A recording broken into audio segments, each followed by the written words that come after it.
Lazar is a full stack engineer with a knack for front end and UI.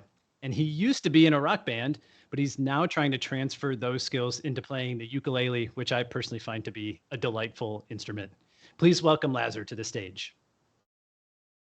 Hello everyone, and welcome to my Maximize App Performance by Optimizing Web Fonts presentation. My name is Lazar Nikolov, and I am a developer advocate at Sentry. I'm a full-stack engineer with a knack for front-end and everything UI. Here's a fun fact about me. I used to be in a rock band, and now I'm trying to transfer those skills to the ukulele. It's going great so far. My presentation is divided into 3 sections. First, we're going to learn about CLS, like what is CLS, and how fonts can cause CLS. Then we're going to go through 6 CLS minimization tips, and at the end we're going to see how Sentry can help you identify and monitor CLS in production. So without further ado, let's dive in.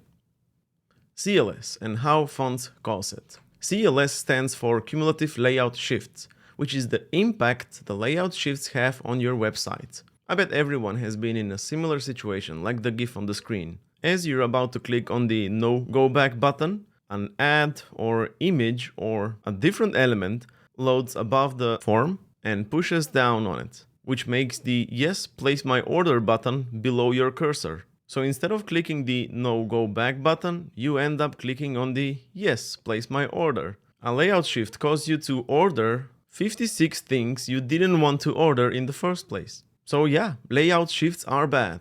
But what if the ad wasn't as tall? What if the height was smaller, so it didn't push that much on the form? As you can see, there is a difference between a layout shift and a layout shift. And that difference affects the CLS score at the end. Let's see how we can calculate it. CLS is the product of the impact fraction and the viewport distance fraction. Both these values are obtained by measuring how the unstable elements move between 2 animation frames. Both of them are decimal points between 0 and 1 that represent the percentage of changes in the viewport, and that is the impact fraction, and how far that unstable element moved relative to the viewport, and that is the viewport distance fraction. Let's visualize this with an example. The red border represents the percentage of the viewport that has changed between these 2 animation frames, and we can see that it's about 75% of the screen. So the impact fraction would be 0.75. The viewport distance fraction was how far the element moved, which is represented by the bluish-violet arrow. And we can see that it's about 25% of the screen. So the viewport distance fraction will be 0.25. The CLS score of this screen would be 0.75 times 0.25, and that ends up being 0.1875. But what does that mean? Is that too much or too little? Is that okay or is that really bad? Maybe it's neutral. Let's see. A good CLS score sits between 0 and 0.1. Of course, as always, less is better, but your goal should definitely be to stay within the 0 to 0.1 range. From 0.2 until 0.25, I call this the needs work zone, and above 0.25, that is the oof zone. Then you really need to do something about your page. But it's not that simple. The score you see on your screen is not always the score that your users are experiencing. Outside factors like device performance and internet connection speed greatly affect the CLS score in the wild. That's why it's important to keep an eye on your CLS score in production. To monitor your CLS score in production, you need to implement tools like Sentry. Sentry will report all web vitals to you, not just the CLS. Aside from that, you also get more detailed web performance, crash reporting, releases, and a lot more tools that help you maintain a healthy and performant web app or website. Now let's see how fonts can cause CLS. There are 2 conditions that can happen: FOIT and FOUT. So FOIT, or flash of invisible text, is when the browser loads the page without the text while the selected web font is being loaded, and then it flashes it on the page. FOUT, on the other hand, or flash of unstyled text, is when the browser uses a system font to draw the text while the web font is being loaded, and as soon as the web font loads, it replaces the system font with the web font. We should try to stay away from FOIT. I mean, FOUT might look bad, but FOIT is way worse. What would happen when the web font takes too long to load? Your users will be staring at a textless website for a few seconds, wondering what's the point of your website. They get confused, so the chances of them bouncing from your website is huge. You're losing visitors. So you decide to embrace FOUT, and then your website gets hit with a CLS. That moment when the browser replaces the system font with the one you defined is crucial. See, all fonts have different properties like line height, character width, etc. The difference between the system font and the web font is what causes layout shifts in your website. So let's see how we can minimize that. Tip number 1. Don't use a web font. You might be like, really, Lazar? I know it's not really a tip, but I had to mention it. If it's not necessary, don't opt in to use a web font. Seriously, do yourself a favor and avoid all the upcoming tips. System fonts actually aren't that bad. There's a website called modernfontstacks.com that showcases 15 different combinations of system fonts that you can use in your website. It also has a really cool book-style preview that you can use to see how the combinations look like. If a combination looks good to you, just copy the CSS code and paste it to your website. No CLS, nothing to optimize. You're done. Do check it out. I was actually surprised how good system fonts can look on a website. Alright, tip number 2, host your own fonts. It's definitely easier importing a Google font, but hosting your own fonts has a lot of benefits. And it's not as complex as it seems. By hosting your own fonts, you're actually avoiding another HTTP round trip, because your website has already created a connection with your server. You also won't depend on the availability of the service. Now I know Google Fonts has never failed to deliver, but it's just something to have in mind. Tip number 3, use less fonts. Every time you load a web font, you're actually loading multiple font files. And those are different font files for your weights, for your styles like italic or not, etc. Pay attention to the weights and styles that you're importing. Do you actually need all of them?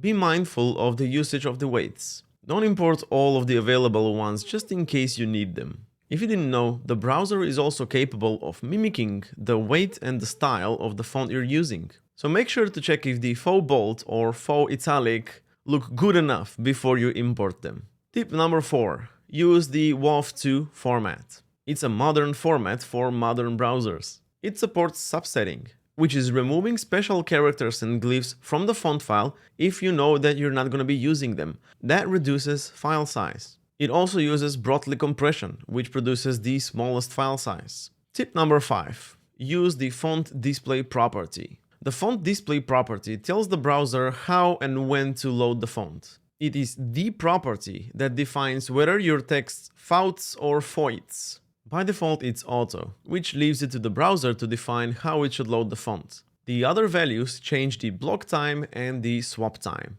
The block time represents the time the browser waits before drawing the text, regardless if the web font is loaded or not. Block time means foit. You're actually blocking the browser from drawing the text. The swap time represents when the browser will swap out the system font with the web font. A short swap time would mean the browser has little time to load the web font and swap it out. If it doesn't succeed, only the system font will be used. To understand them better, let's see all the values visually. Let's start with the block value. It has a short block time and an infinite swap time. Short because it's 3 seconds. That's not so short. That's foit and it's too long. Then we have the swap value in the second place, and we can see that there's no block time, and we immediately draw the fallback font. And the swap time is infinite, meaning the web font will replace the fallback font whenever it loads. Then we have the fallback and the optional values. These are very similar with just one difference. Both of them start off with a very short block time, which is about 100 milliseconds. The fallback has a short swap of 3 seconds, meaning the browser has 3 seconds to load the web font and display it. Otherwise, the fallback font will be used. The optional has no swap at all. If the browser succeeds to load the web font within that 100 millisecond block time, it's gonna use the web font. Otherwise, it's just going to use the fallback font. And these are the font display values. The most commonly used one is the swap. That's also what Google Fonts use. In this case, you need to make sure that your fallback font matches your web font as much as possible. Otherwise, it's gonna cause CLS. And this takes us to our final tip, which is tip number 6. Define a fallback font with descriptors. You can use the size adjust, the accent override, descent override, and line gap override to minimize the difference between the system font and the web font. So even though you might be using Arial, you can still adjust it to the size of your web font. So there are 2 tools you can use to make this whole process easier. The Font Face Descriptor Playground by Simon, which visualizes the difference between your system font and your web font, and Maltese Tool that generates a good starting configuration for your fallback font. You can actually use Maltese Tool to generate that starting configuration and then move it to Simon's tool to visualize the difference in case you need to make some fine-tunings. Here's an example of how I used these 2 tools to load my IBM Plex serif font on my website. It actually worked out pretty well. My website's content is mainly text, and the CLS of all pages on mobile is always 0. Okay, now let's see how Sentry helps you identify and monitor your CLS. This is Sentry's performance dashboards. If you open the Web Vitals tab and select your project, you're going to see all of the transactions and their measured Web Vitals like the FCP, LCP, FID, CLS, etc. We can actually sort this table by CLS to see what pages of our website are the worst performing. And we can see the products join page is the worst performing one, followed by the product and then the about page. Let's check it out. If we click on the transaction and open the Web Vitals tab, we're going to see the scores of all the Web Vitals for that particular page in production. They're represented in these charts where the horizontal axis is the value and the vertical axis is the number of measurements. And by looking at this graph, we can see that barely anyone has had a good experience in terms of CLS. Only 4% of the users on our website didn't have issues with the CLS. We can see that 52% had a not so good experience and 44% had a really bad experience. We need to do something about this page. Let's check out the other page now. The products page has a different distribution. We can see that 2/3 of our website users have had a decent experience on our website, but 1/3 of them didn't. And that's a decent number. We still need to do something about that. And if we open the About page, we can see that we're pretty much in the clear. There are 20 measurements of CLS totaling at 0 and 2100 measurements of the CLS totaling 0.01. That's actually decent. We don't need to care about the About page. Now let's go back to the worst performing page. If we click on the View Sampled Events, we're going to see measurements of the individual user sessions on our website and how they performed. By default, this list will be sorted by the CLS in a descending order. So at the top, we can see the user session that had the worst CLS. And let's open that. On this screen, of course, we can see that the cumulative layout shift is 0.273. That is way too much. That's in the red zone. But if we scroll down, we're going to see a lot of details, like what is the browser that the user used, the top 5 CLS sources that caused this CLS score, the device memory, the connection type, which is in this case 4G, the operating system, what is the release, and optionally it includes a session replay where we can preview how this user used the website. By looking at all this data, we can easily figure out how to optimize the CLS and what is the cause of the CLS in our web page. I also have a bonus demo for you. It showcases loading the Google fonts, loading the modern font stacks, and all of the 4 font display values. We're going to use this demo to see how different loading affects the CLS. So let's start with the Google fonts. If we open Inspect Element and open the Performance Insights tab, and this can be accessed by the 3 dots, More Tools, Performance Insights, and click the Measure Page Load button, it's going to capture a snapshot of the whole page load. And as we can see here, the CLS for Google Fonts is 0.0921. If we expand this little screenshot and scroll through the timeline, we'll be able to see how and when the CLS happens. And there it is. You can see the difference between the frames. We can also see it from the layout shift section right here, that there is a layout shift at this point. We also have an option to apply throttling on the network or the CPU to demonstrate how the page would load if we ran it on a slower internet connection. This page contains only text. So the CLS difference between the throttled 3G network and the non-throttled network won't be as big. But in case you're testing other pages, you should know that you're able to apply throttling on the CPU and the network. Now let's move on to the modern font stacks example. As we mentioned before, using system fonts do not cause CLS, so I would expect the modern font stacks page to not have any CLS at all. Let's check it out. Let's click on the measure page load button and wait for the profile. There we go. As you can see from the sidebar, there is no value for CLS. We don't have the layout shift section at the top.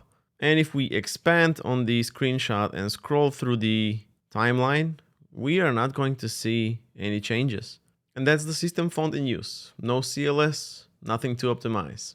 Let's check out the next example. The next example is the font display block. Let's hit the measure page load. Okay, now we can see some CLS. And to be precise, it's 0.00266. It's not really a big CLS. Let's zoom in and see where it happens. There we go. So we are starting off with a blank page. That is the void, the flash of invisible text.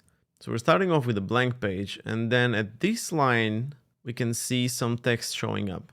And there's the body. The body shows up here at this point, and then the heading loads at this point. So these two layout shifts, which is the body first and then the heading, contribute to that 0.002 CLS. What if we try to throttle the network? Let's see the CLS difference on slow 3G. So after setting the network, we're going to click on the little arrow and measure page load again. So it captures a new profile. This one might take some time. Okay, there is quite a difference. The CLS in this case with the slow 3G throttled network turns out at 0.09. It's far more than 0.002. Still, it's not big of a deal because this page doesn't contain anything but the text. Let's zoom in and see it in action. There we go. So we're starting off with a blank page, then a spinner pops up, which I believe it's from the framework that I use. Then at this point over here, we can see the whole text being rendered, but with the system font. And then at this point right here, the system font gets replaced with the web font, and then we can see the bigger shift in the layout. Okay, let's check out the next example. So the next example is swap. But in this example, I don't use the tools to set the proper fallback font. So we should see some CLS. So I'm removing the throttling and capturing another page load. Let's see what happens. The CLS comes out at 0.09. Again, not big of a deal, but it's not zero as well. Let's zoom in. Okay, so at the start we can see that there is no invisible text, so we're starting off immediately with the system font, and then somewhere around here we are swapping the system font with our web font, and that causes the CLS. And you can see how taller the paragraphs are in our web font case as opposed to the system font case. So if we wanted to minimize the CLS in this case, we need to make our system font be as tall as the web font. Let's see if there are going to be any changes if we apply throttling to the network. Okay, let's create a new profile and give it a minute or two. Okay, we can see that two layout shifts happen, but the CLS isn't really different. It's still 0.09, which again, there's only text on the page, nothing else. So the throttling doesn't really make any difference. Alright, next up is the font display fallback example. Let's open it up and click measure page load. Alright, we can see that in this example, we don't have any CLS. But I also forgot to tell you that I actually used the fallback font and the tools to define that fallback font so the CLS is minimal. And it actually happens. If we zoom in and try to see the difference between how the font loads, we're not gonna see it in this example. Because we forgot to apply throttling, and the web font got loaded within that 100 milliseconds. So it was pretty instantaneous. Let's try to add a fast 3G throttling and create a new profile. Okay, now we still don't see any CLS, but check this out. If we zoom in and try to see how the font gets loaded, first we can see that we're loading the body with the system font and then the web font gets loaded. So look at the tiny difference. The difference is not that big, which results in zero CSS. We can still see fonts being swapped out. So there's the system font and there's the web font. But because I used the tools that I mentioned, I fine-tuned my system font so that the swapping doesn't actually cause any CLS. This is how we can define proper font swapping. Bear in mind though, so we can see visual differences, but that doesn't mean that they're pushing the layout. If there was a button between these paragraphs, it will remain at the same place before and after we swap out the fonts. You can see some differences in the width of the line, especially here in the second paragraph. Here's a before and after, and that's clear, but the height of the heading and the paragraphs do not change. Therefore, the layout doesn't change. Nothing gets pushed around. And that was the fallback. Let's check out the optional and create a new recording. So I'm going to delete the previous two, remove the 3G throttling, and create another page load. In this example, I'm actually using fonts from the modern font stack. So as you can see, as the first font, we define the IBM Plex serif, but then it's followed by the charter, bitstream charter, Sitka text, etc. So let's see the changes. If we look at the profile, there's zero CLS. Let's zoom in and see how the website loaded. Okay, so starting at the very beginning, we can see that we're loading the web font. Let's apply throttling and see what happens. This time I'm going to apply a slow 3G throttle. Now let's wait for a new profile. Let's give it a minute. As we can see, we still don't get any CLS. But there's a catch in this example. The font that we're looking at is not actually IBM Plex. Let's check it out. It is actually Charter, the fallback font that I got from modern font stacks. For example, nothing's gonna happen if we remove the IBM Plex serif from the font family. Let's check it out. There we go, it's the same font, which means it never was IBM Plex serif. But if I remove Charter, we're going to see a huge difference. This tells us that the IBM Plex font didn't actually load within that time frame, which was 100 milliseconds for the font display optional. And because it didn't, only the system font was being used. It doesn't matter if IBM Plex loaded afterwards, the browser is not going to wait more than 100 milliseconds for it to load. And that's why we can see Charter being used here, not IBM Plex. And that's exactly what we expect from the font display optional value. And that was my presentation. Thank you all for attending it. If you want to check out Sentry in better detail, you can check out our demo sandbox at sentry.io/demo/sandbox. And of course, if you want to sign up for an account, you can go to sentry.io/signup. Thank you. Thanks, Lazar. That was a great talk, and that is a problem that hits home to me. I have had to deal with this in many different contexts before. So I have a lot of questions for you folks out in the audience. If you have questions, click the question mark icon on the right side of your screen and add your questions there. And we've got a few minutes for this Q&A now. So let's dig in. Awesome. So I wanted to start with so cumulative layout shift is like it's thinking as a user, it can be really annoying, especially on sites like I see it a lot on either recipe sites or news sites, and it's more about I'm trying to read this content and I can't get to it. But I'm guessing there's also a much more significant impact to say, does it actually affect how users will interact with the site that could negatively impact businesses? Totally, yeah. I mean, if you saw the GIF, that's like a really destructive action that happens as a cause of CLS, right? So for example, on the GIF, it was a demo of a form that's a confirmation of an order. So you either confirm or decline. And due to the CLS, instead of declining the form, you actually accept it. That costs you money, right? But it can also be, Right, yes. it can also be the other way around, right? It can also be the other way around. If you have a cart and you worked for like an hour on your cart, filling it up, picking details and stuff, and then, an ad will show up or something like that. And instead of submitting or ordering or placing the order, you're actually, I don't know, dropping your whole cart. So you need to start from the beginning. And I imagine how discouraged you would be at the moment when you see that the whole cart is dropped. You got to spend another hour now. or potentially also decide to not purchase those things or purchase them somewhere else. So it's motivating. That's usually in that the way case. for Yeah. Yep. So yes, it seems like it's a problem that it's valuable for businesses to want to solve this problem. Yes. Exactly. So you spent most of the time talking about fonts, and I feel like that is the classic case because they load one way, and then if you're bringing those web fonts in, everything can shift around as a result. What other types of assets, or just like what are other typical elements that we see CLS or see affecting CLS? Yeah, images. Images, yes. Are, Okay. yeah, images and like other media elements. I don't know, videos, etc. Anything that's like a media element that you're loading on the website, but you don't specify the size at the beginning, right? So the browser is gonna start to paint, and since you don't have the size defined, it'll just say 0 height.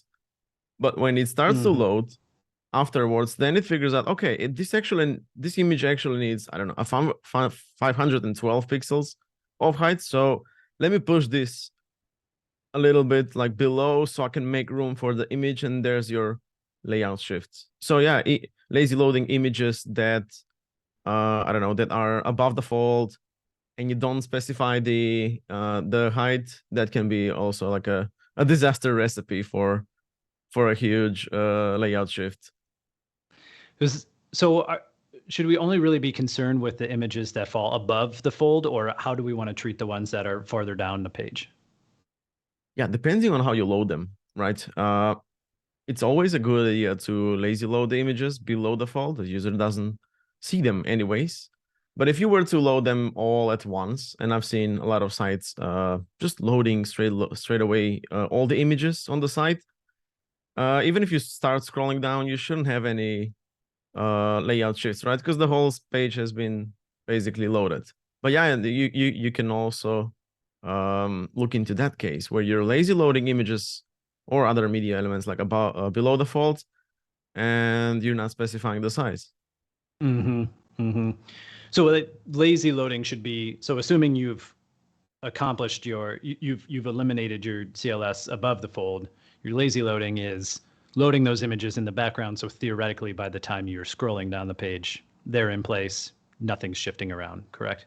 Yeah, exactly. Yeah, so like a lot of elements can be loaded when visible, right? So for example, Right. ads can be loaded when visible. If you work with Astro, there's like this directive visible where you define when do I load this component or this Astro island. That can also contain an image or something like that. That's basically lazy loading until the image is in view. So that can push the layout around as well. So yeah.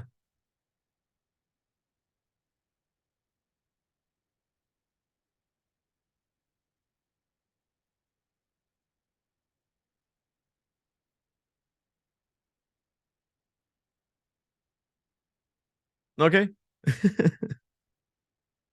So yeah, lazy loading, it can be a sword with two edges, right?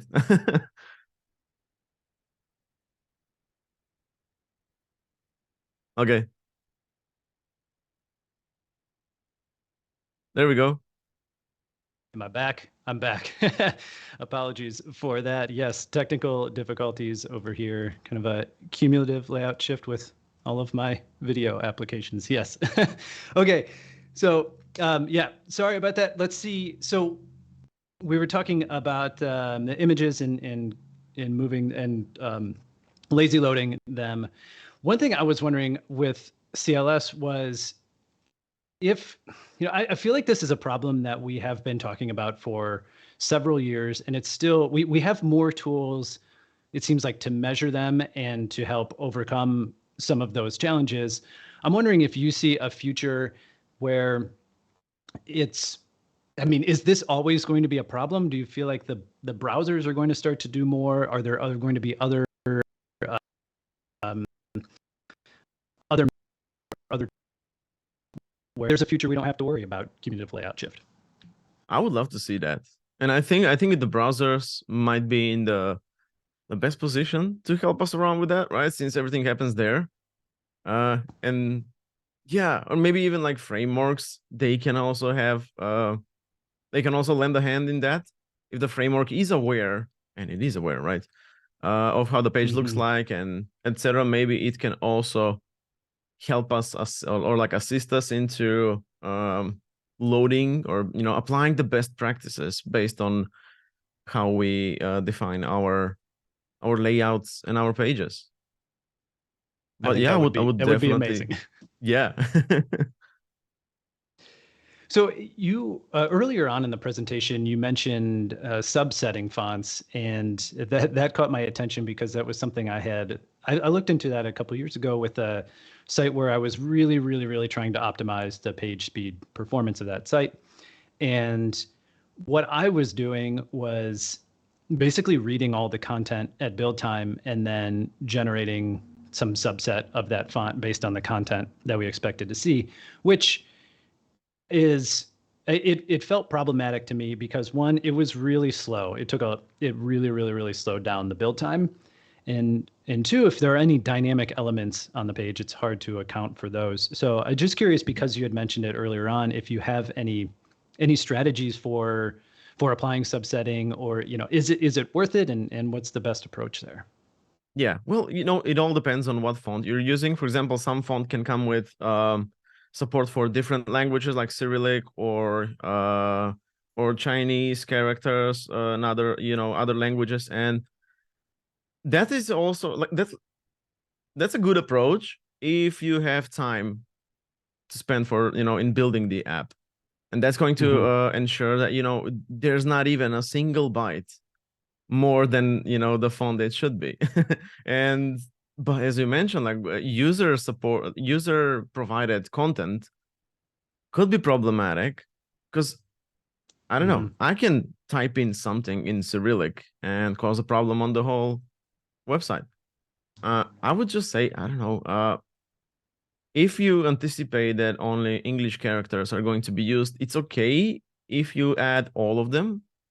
But if you get rid of the languages that you don't anticipate, um, even either you or your team or the users on your app to produce content using those languages, I guess it's still a win if you slim down the font file. Even if you're loading a few more like English characters, it's still a good save.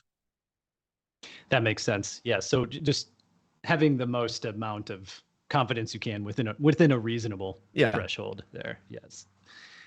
Okay. Well, the last question I have for you today is one thing that I see a lot with performance checking is that, well, like especially with page speed performance, a lot of times we see folks only test their homepage because that's where we put the most stuff. And so if that's the heaviest page and that is performant, then probably we assume the rest of the site is.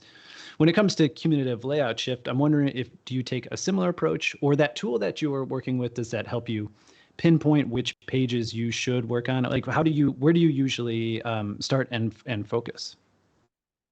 Well, I would say it's a combination of both tools, the Chrome Dev tools while I'm working on a website, or and also Sentry for production. Because as I mentioned, like different network speeds can greatly affect the page loading speed, and I'm running on a MacBook M1 on a 900 megabits per second. I mean, I'm lying to myself if I say my website is just, you know, super performant. So yeah, I'm using both tools basically. First, I want to make sure that everything's in order, or like if I can catch everything while I'm developing it locally, I can throttle the network, I can do all these different things.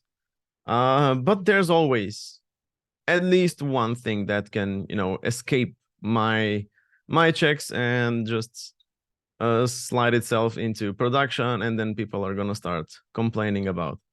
So it's I would say, yeah, a combination of those two tools. Do your best, use like Chrome Dev tools to throttle, to simulate what you can simulate. You can catch them all, catch them later. And it sounds like Sentry will really help you pinpoint where those issues are in production. Yeah, That's why I wanted to demo that part, especially with the table, where I showcase the table with the all of the web vitals, and sorting that table based on the CLS will give us the worst performing pages that we have on our whole application, right? And I think that uses P95, but you can change the percentile of the table of the values, basically, for the one you care. But you have them all, yeah. Okay. Okay. Well, hey, thank you very much. This was it was a wonderful talk, and I really enjoyed the discussion. I feel like whenever I hear talks like this, I'm like, oh, I've got renewed energy to go make my website great again and solve all these problems. So thank you very much, Lazar. Thank you.